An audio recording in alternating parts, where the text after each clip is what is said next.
मध्य प्रदेश की सियासत इन दिनों चुनावी मोड पर है और चुनावी मोड में हो भी क्यों नहीं। दरअसल ओबीसी आरक्षण को लेकर आए सुप्रीम फैसले ने प्रदेश की सियासत को और ज्यादा चिंगारी दे दी है और इसको लेकर दोनों ही दलों ने अपनी तैयारियां भी शुरू कर दी हैं। एक तरफ बीजेपी मिशन 2023 को और निकाय और पंचायत चुनावों को लेकर तैयारियां कर रही है, तो वहीं दूसरी तरफ 15 महीने सत्ता पर काबिज रही कांग्रेस भी फिर से प्रदेश में सत्ता का मजा चखने के लिए पूरे दमखम के साथ मैदान में उतरने की तैयारी में है। ऐसे में बड़ा सवाल तो यह है कि क्या पार्टियां इन दिनों बैठकों के जरिए ही सही चुनावी तैयारियों में जुट गई हैं। आज चर्चा इसी बेहद ही खास मुद्दे को लेकर करेंगे, लेकिन उससे पहले देख लेते हैं खास रिपोर्ट।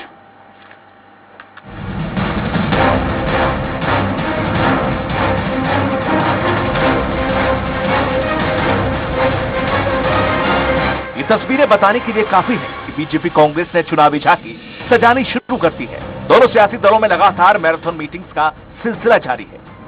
बीजेपी ने सरकार और संगठन दोनों स्तर पर जमीनी किलेबंदी शुरू कर दी है, तो विपक्ष पर बैठी कांग्रेस भी चुनावी रणनीतियों को धार देने में जुटी है।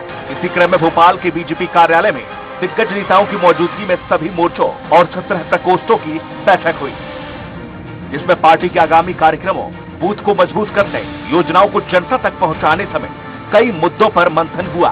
इस बैठक में सोशल मीडिया की सक्रियता पर भी चर्चा हुई। वहीं मंगलवार को लगातार दूसरे दिन हुई 12 जिलों की कोर कमेटी की अलग अलग बैठकों में समन्वय की कमी और जनप्रतिनिधियों के व्यवहार का मुद्दा छाया रहा। बीजेपी कोर कमेटी की बैठक में निर्णय लिए गए हैं कि जिले की कोर कमेटियों को और मजबूत बनाया जाएगा। जिला अध्यक्ष अकेले फैसले नहीं ले सकेंगे। कोई फैसले से पहले कमेटी को संज्ञान में लाना होगा। जिन सीटों पर चुनाव हारे वहां फिर नए सिरे से तैयारी करें। कांग्रेस की सीटों पर भी फोकस रखने के निर्देश। चुनाव जीतना ही पहला और जरूरी मकसद। नेता कोई भी हो, संगठन को वक्त देना बेहद जरूरी। कार्यक्रमों में रस्म अदायगी की समस्या को लिया गंभीरता से। बैठक में सिंधिया समर्थक मंत्रियों से समन्वय का मुद्दा उठा। इधर कांग्रेस ने मिशन 2023 की रणनीति की शुरुआत ग्वालियर चंबल संभाग से कर दी है। मकसद सिर्फ ज्योतिरादित्य सिंधिया के बीजेपी में शामिल होने के बाद कांग्रेस के घटे जनाधार को दोबारा से मजबूत करना। गौरतलब है कि साल 2018 में कांग्रेस ने ग्वालियर चंबल में अच्छा प्रदर्शन किया था, लेकिन सिंधिया के बीजेपी में जाने के बाद से इस इलाके में कांग्रेस कमजोर हो गई है। हालांकि कांग्रेस ने ग्वालियर चंबल को साधने के लिए हाल ही में बड़ा दांव खेला है। पार्टी ने डॉक्टर गोविंद सिंह को मध्य प्रदेश विधानसभा में नेता प्रतिपक्ष की जिम्मेदारी दी है। लिहाजा दिग्विजय सिंह और गोविंद सिंह के चेहरे पर इस इलाके में मजबूत उपस्थिति दर्ज कराने की तैयारी कर रही है। इतना ही नहीं, अब कांग्रेस में दावों का भी दौर चल पड़ा है। बहरहाल विधानसभा चुनाव में अभी 1.5 साल बाकी है। लोकल चुनाव में ओबीसी आरक्षण का मुद्दा लंबे समय से चल रहा है। खासकर मध्य प्रदेश में इसके चलते लोकल चुनाव लटके हुए हैं। अब कोर्ट ने साफ कर दिया है कि सभी राज्य चुनाव पूरे कराएं। कोर्ट के इस आदेश के बाद अब मध्य प्रदेश में बिना आरक्षण के ही लोकल चुनाव कराए जाएंगे। लेकिन सियासी दलों की सियासी कसरत अभी से ही शुरू हो गई है।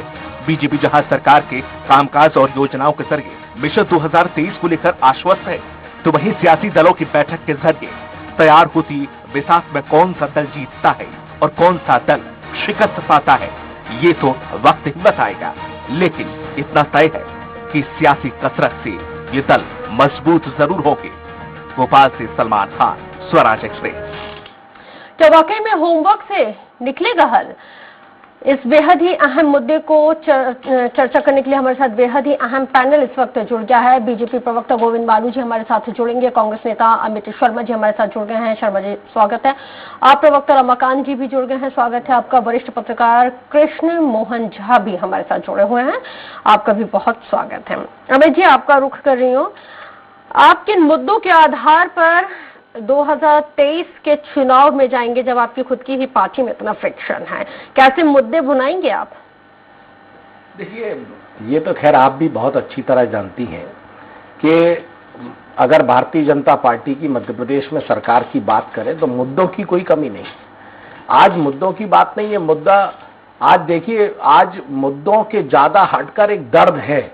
आज चाहे बेरोजगारी को लेकर देखिए, महंगाई को लेकर देखिए, लगातार बढ़ते हुए मध्य प्रदेश में भ्रष्टाचार को लेके देखिए, और अभी कल सुप्रीम कोर्ट ने जो कहा, एक बहुत बड़े वर्ग ओबीसी वर्ग के बारे में जिस तरीके से सुप्रीम कोर्ट में ये लोग दलील नहीं दे पाए, उनका पक्ष उस समुदाय का नहीं रख पाए, और आज देखिए ये वही उसका परिणाम है कि जहां एक तरफ कांग्रेस गोविंद सिंह जी के एक पत्र के माध्यम से उस समय 27% आरक्षण ओबीसी समुदाय को देने के लिए कहा था कमलनाथ जी ने, लेकिन उसके बाद इन्होंने कहा कि नहीं, कोई कह रहा है इनका प्रवक्ता के 35 देंगे, कोई कह रहा 40 देंगे, कोई कह रहा 48 देंगे, लेकिन आज दिनांक तक वो जब सही तथ्यों को आधारों पर सुप्रीम कोर्ट और हाई कोर्ट में हुआ पैरवी, तो ये सही दलील नहीं रख पाए। ठीक है, एक तरफ मैं अपनी सुप्रीम कोर्ट के ऑर्डर, माननीय उच्चतम न्यायालय के ऑर्डर की ही मैं बात कर रही हूँ। उन्होंने अपने ऑर्डर में कहा है कि जिस तरह से आप बार बार 27% आरक्षण की बात कर रहे हैं,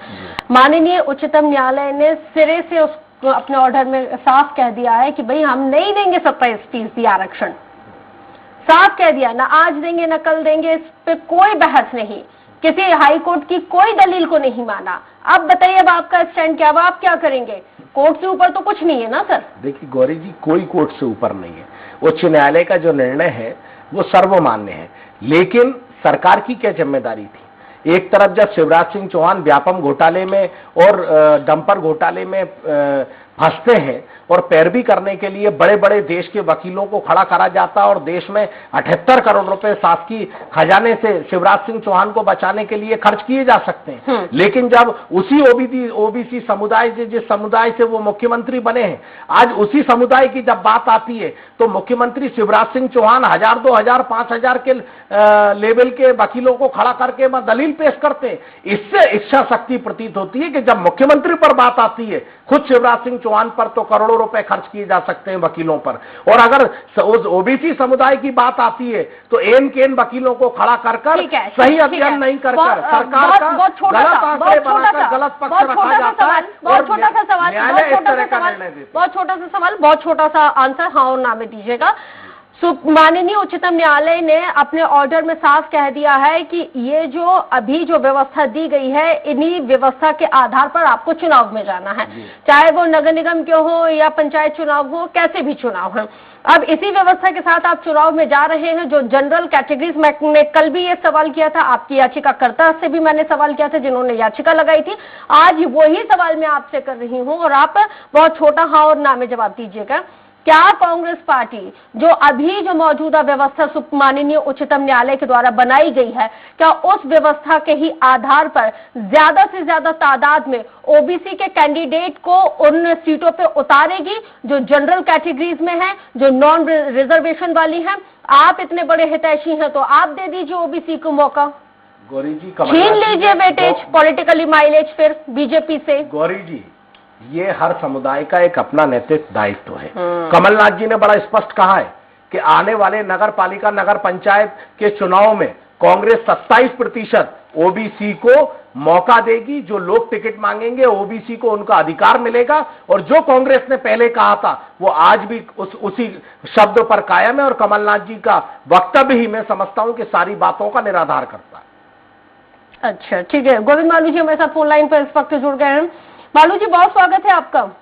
जी नमस्कार। नमस्कार मालू जी। मालू जी, बीजेपी मामा पर ही पूरा भरोसा जताएगी और 2023 के चुनावों में जाएगी या चेहरा बदलेगा? कोई प्रश्न ही नहीं है। जो मध्य प्रदेश के चुनाव होने हैं वो माननीय शिवराज सिंह जी चौहान के लोकप्रिय नेतृत्व और सुशासन की जो उनकी आधारशिला उन्होंने और विकास का जो प्रतिमान गढ़े हैं, उस आधार पर उनके नेतृत्व में होंगे। इसलिए ये प्रश्न उठना, ये कांग्रेस का अपना शिगुफा षड्यंत्र है कि वो एक लोकप्रिय नेता के खिलाफ कुछ ऐसी शिगुफे छोड़ देती है, क्योंकि उनको मालूम है हम ऐसे तो कुछ हमारा भला होगा नहीं, हम इनको हटाने की बात करें और हमेशा लास्ट टाइम मैंडेट तो नहीं मिला ना, खुश फहमी नहीं होना चाहिए। नहीं मालू जी, लास्ट टाइम मैंडेट नहीं मिला। लेकिन मैंडेट किसी को नहीं मिला, लेकिन मैंडेट वोट का प्रतिशत देखा जाए तो मैंडेट बीजेपी को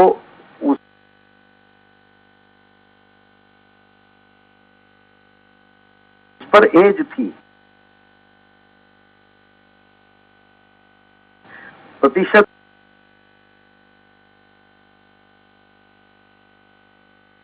में वोटों का प्रतिशत बीजेपी के पास ज्यादा था। सीटें 3-4 कम रह गई, कांग्रेस को मैंडेट नहीं मिला, लेकिन कांग्रेस मालू को जी, कोई क्लियर मेजोरिटी नहीं थी। जीत होती है,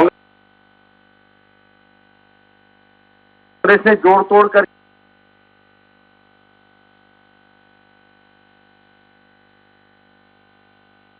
के सरकार बनाई। सुन लीजिए आप। हाँ।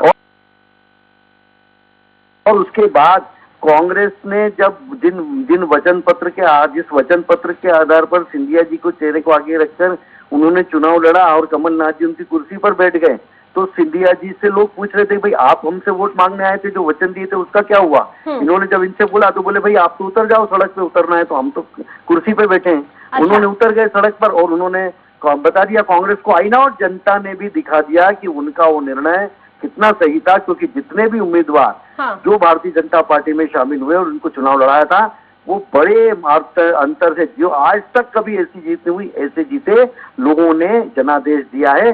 जनादेश के आगे कोई तर्क कुतर्क वितर्क नहीं चलता है। जनादेश स्पष्ट था कि कांग्रेस ने नाइंसाफी की, कांग्रेस ने धोखा दिया जनता को, और जनता ने जो सिंधिया जी उनके पक्ष में, जनता के पक्ष में सड़क पर उतरे कांग्रेस के खिलाफ, कांग्रेस की सरकार के खिलाफ, तो लोगों ने कहा कि ये जनता का सत्ता हितैषी व्यक्ति और ये लोग हैं जो जनता से वादा किया उसके कारण उन्होंने कुर्सी छोड़ दी।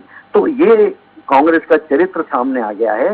इसलिए अब वो प्रश्न तो बचा ही नहीं है कि लेकिन अब अगली बार भारतीय जनता पार्टी की सरकार बड़े मार्जिन से बनेगी, क्योंकि विकास और सुशासन और जो अलग अलग वर्गों का भला करने की योजनाएं जो कांग्रेस की सरकार, लेकिन जो तर्क आप दे रहे हैं ना मालू जी, ये क्या बात हुई? आप लगातार मतलब कांग्रेस पार्टी का उदाहरण दे रहे हैं, जोड़ तोड़ तमाम तरह की, लेकिन बात यह है कि गोवा में फिर क्या हुआ था? गोवा में भी तो जोड़ तोड़ के चलते ही सरकार बनी थी ना?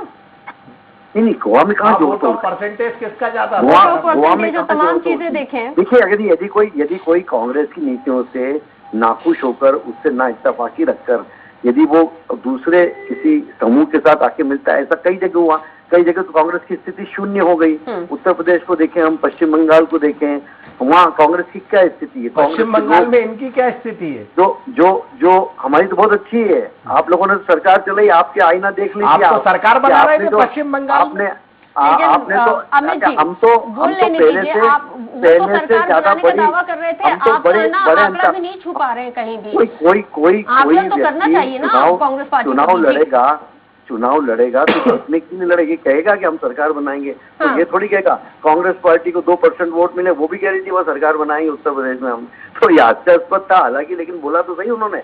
हमने तो पश्चिम बंगाल में चुनाव जो लड़ा वो जनता का जो हमको समर्थन मिला, जबरदस्त समर्थन मिला, वो इस बात का प्रतीक है कि कांग्रेस से और वामपंथी से नाराज होकर और तृणमूल कांग्रेस से भी नाराज थे, और वो वोट हमको हमारे जो एतबार वादे पर एतबार करके उन्होंने दिया।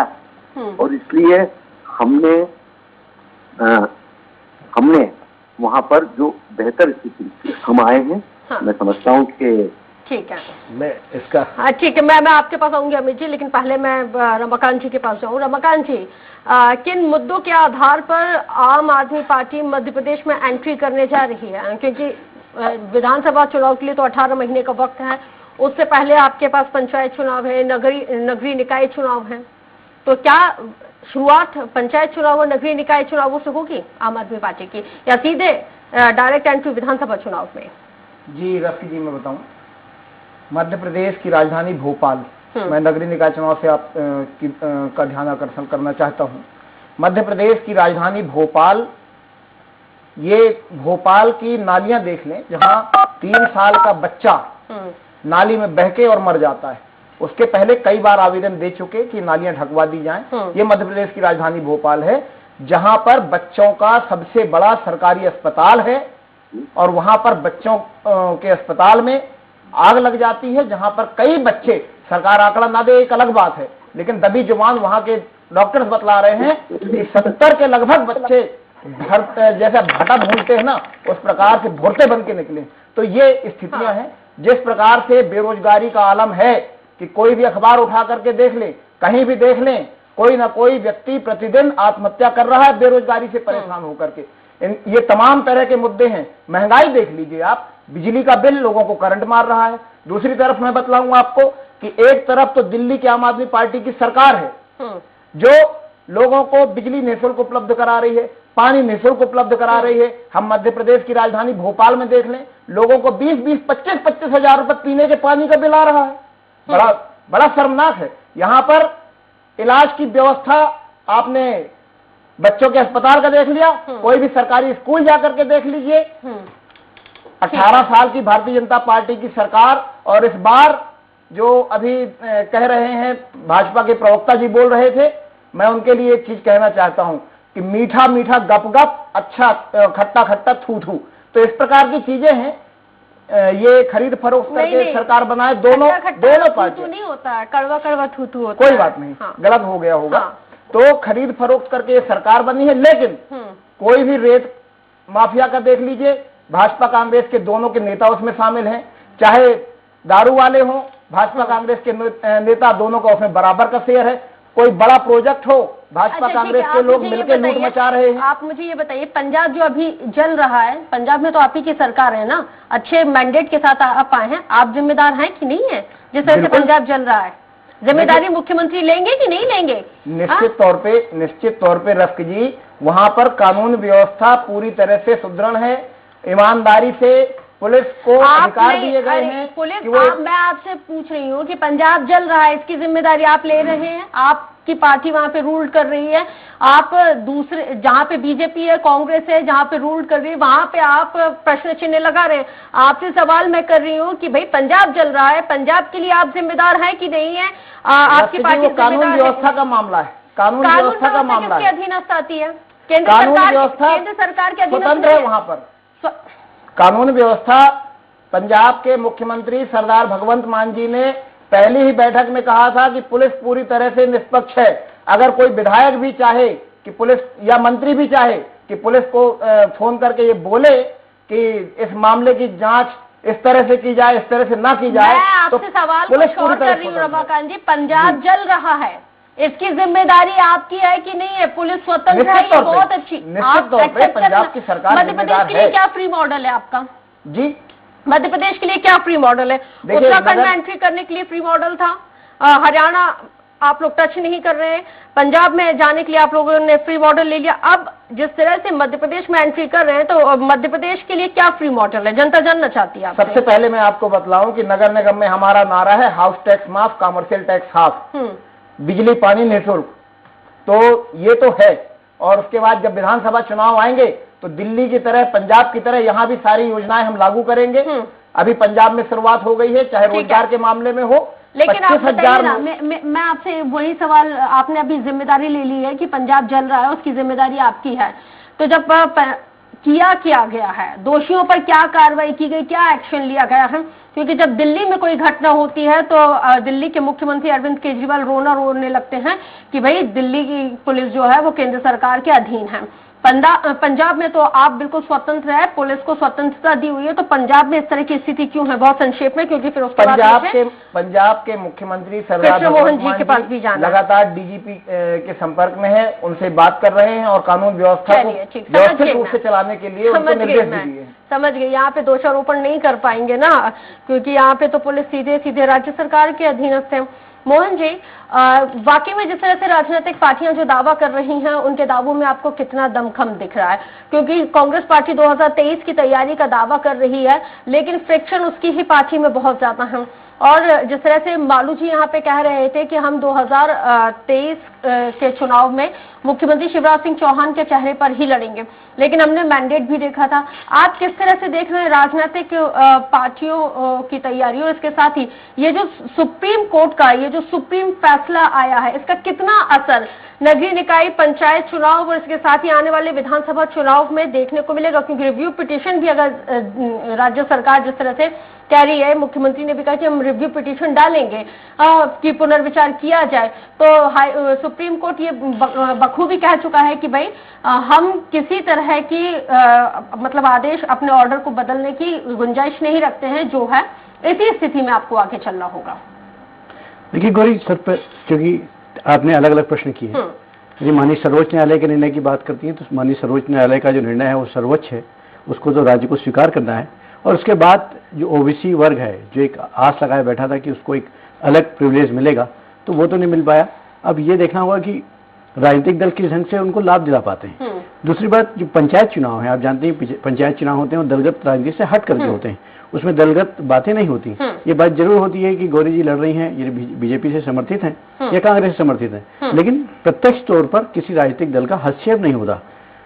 तीसरी बात आपने जो एक महत्वपूर्ण पूछी कि मध्य प्रदेश में राजनीतिक भविष्य क्या होगा, तो इस पे कहना, चूंकि हमने करीब 27 साल हो गए राजनीति को बड़े करीब से हमने देखा है, तो राजनीति में अभी 18 महीने पहले एक कयास लगा देना कि कल क्या होगा, क्योंकि आप देख रहे हैं कि बीजेपी 24/7 चुनावी मोड में रहती है, अपने कार्यकर्ताओं को कार्यक्रम देती है और कार्यकर्ता 24 घंटे वो तैयार रहते हैं। आप देख रहे हैं कि जिस ढंग से राजधानी में अभी लगातार बैठकों का दौर है, केवल राजधानी नहीं संभागीय मुख्यालयों में बैठक चल रही है, जिला स्तर पर बैठक चल रही है, तो कहीं ना कहीं भाजपा हमेशा तैयार रहती है और उनके साथ और अभी सर्वमान्य सर्व स्वीकारिती जिनको है, शिवराज सिंह चौहान जैसे चेहरा है उनके साथ, तो कहीं ना कहीं एक ऊर्जा बनी होती है। और वहीं आप देखेंगे तो कमलनाथ जी का एक बहुत बड़ा अनुभव है, देश के जो बड़े कद्दावर नेता हैं उनमें वो गिने जाते हैं, दिग्विजय सिंह जी का एक बहुत बड़ा हो रहा है, लेकिन इसके बावजूद जो लोगों को आकर्षित कर पाए, लोगों को आकर्षित अपने साथ खींच पाए, जो एक चेहरा था सिंधिया जी का, अब वो भाजपा में आ गया है, तो अब देखना होगा कि आगे चल करके कौन सा ऐसा चेहरा होगा जो लोगों के बीच में आकर्षण ला पाए। दूसरी चीज, और अभी जो मध्य प्रदेश के आपने मुद्दों की बात की, आपके जो प्रवक्ता हैं उन्होंने कहा कि मध्य प्रदेश में बहुत स्पेस है। मेरे जो राजनीतिक अनुभव से और जो पत्रकारी अनुभव है उससे लगता है कि मध्य प्रदेश का जो तासीर है वो किसी तीसरी पार्टी को बहुत जल्दी स्वीकार नहीं करेगा, उसके लिए बहुत मेहनत करना पड़ेगा। और आप खुद देख रही हैं कि जब यदि गैस की कीमत यदि बढ़ती थी पहले यूपीए शासनकाल में, जिस ढंग से बड़े आंदोलन दिखाई देते थे बीजेपी की तरह, तो वो आंदोलन अभी सड़क में देखने को नहीं मिलते कांग्रेस के द्वारा। तो कहीं ना कहीं कांग्रेस जो है अपने विपक्ष की भूमिका का सही ढंग से निर्वहन नहीं कर पा रही है। तमाम तरह के उनके प्रयास चल रहे हैं, लेकिन जो सफलता मिलनी चाहिए, जो चीज देखने को मिलना चाहिए, वो देखने को नहीं मिल रहा है। ठीक है मालू जी, क्योंकि सूबे में विपक्ष बड़ा कमजोर है, जिसका एडवांटेज आपको चुनाव दर चुनाव मिल जाता है, और फिर हमने देखा 2020 में किस तरह से सियासी पैतरा चला, और वो सियासी पैतरे में भी आपने हारी हुई बाजी को जीत लिया।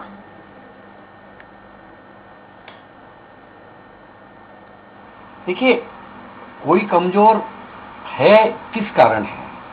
वो इस कारण है कि जनता के प्रति जो जवाबदारी और जो जिम्मेदारी, जो अकाउंटेबिलिटी है, उसका निर्वहन न तो सत्ता में रहते हुए कर पाए, न विपक्ष में रहते हुए कर पाए।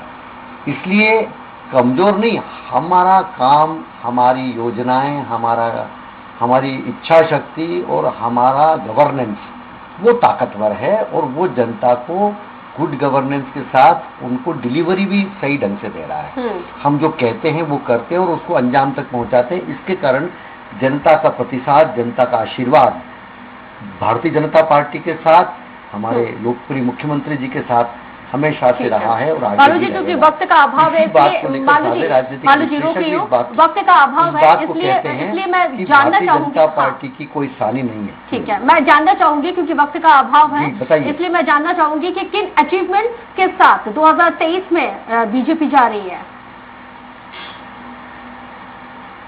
देखिए, हमारा अचीवमेंट सीधा है, हमने विकास के जो प्रतिमान गढ़े हैं, हम उनको लेकर, सुशासन को लेकर, सामाजिक कल्याण की योजनाओं को लेकर, हर वर्ग में सबका साथ, सबका विकास, सबका विश्वास अर्जित करने के लिए, और हम एक जीरो टॉलरेंस वाली, एंटी करप्शन वाली नीति को लेकर जो सरकार ने अपनाई है और जिसके खिलाफ एक भी भ्रष्टाचार का आरोप सिद्ध नहीं कर पाए विपक्षी दल, उसको लेकर हम जाएंगे और हम बताएंगे कि कांग्रेस का कुशासन कैसा रहा और भारतीय जनता पार्टी का सुशासन कैसा रहा। हमने देखा है उत्तर प्रदेश और बिहार के सिनेरियो में, राजनीतिक सिनेरियो में हमने देखा है कि वहां पे जातिवाद बहुत ज्यादा हावी है।